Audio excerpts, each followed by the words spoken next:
What is this place? A distraction. There are several data points.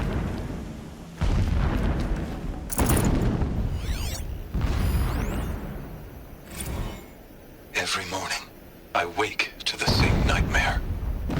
The same reality. Holy Meridian, in the hands of profligates. Debased. The spire, towering above the horizon like in a glittering spike through the center of my mind. Every daybreak in exile is a mark of failure, but the count of days runs thin. I will see Meridian retaken, the profligates slaughtered, a true king restored to the Mesa throne. In this, I have become an instrument of prophecy.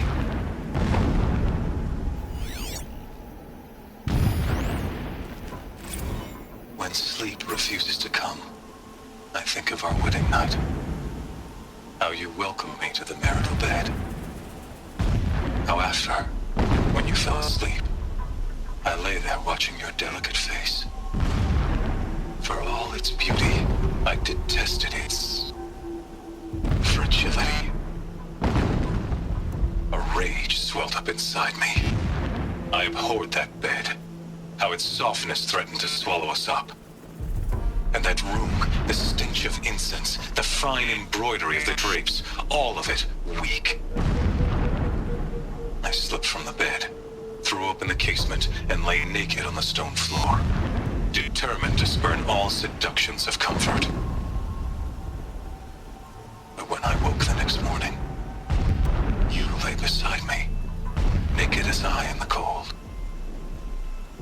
Your body, stretched beside mine, seemed chiseled from stone. I saw you wake, instantly alert, like an animal ready to strike. You said nothing. You did not have to. Already you had shown me beyond doubt that we were meant to be.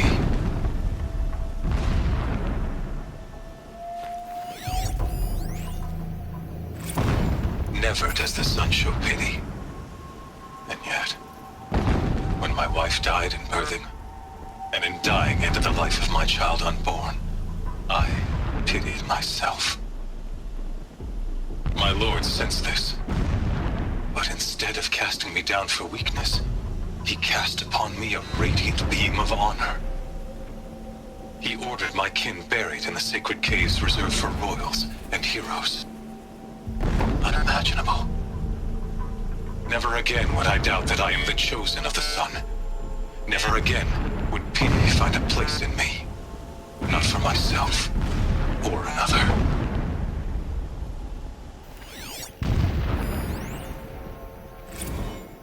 When I first set eyes on the buried shadow, I trembled. Was I not the chosen of the sun? A blazing light of faith to shred and scatter darkness? Was it not my place to destroy this devil? But High Priest Bahavas instructed me in the prophecy and set right my frame of mind. The murder of the true Sun King broke the cosmic cycle short of completion. The whole world cast into darkness, doomed. To resume and turn the wheel of time would require more than sun and faith. All forces must combine, all halves of nature join to one cause. Shadow to sun, night to day. Even a buried shadow wants the wheel to turn, for without a sun in the sky, there can be no shadow.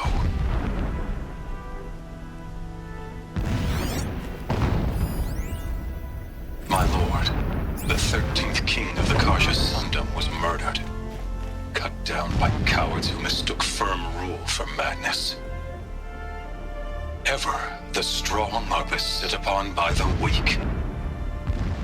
So he said, as the traitors launched their assault, as their cannons forged by Oseram filth toppled the battlements and burst the gates. I would have fought to the end, but it was his will, the will of the sun, that I lead the prince and queen into the west, to safety. My lord did not hesitate. He saw his fate. He looked into the sun, and he did not blink.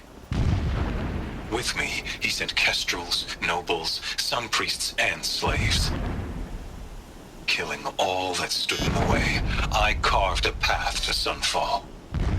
There, we joined others to gather the strength to take back our home. But our strength only faded, until the buried shadow was brought to light.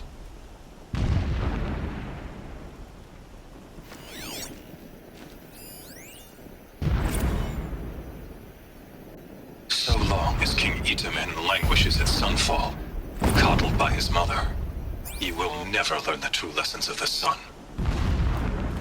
I have tried to instruct him, but the shadow of his mother's influence is upon him. I took him to the palace balcony to behold an offering of sacrifice in the ring, but he showed no thirst for it. He averted his gaze. Look to the sun, I told him. Do not shield your eyes. In all things, it is absolute. One day, it nurtures life, and the next, scorches life away. It burns the skin of champions and wretches alike. Never does the sun show pity. That is the example a Sun King must follow. The example of your father.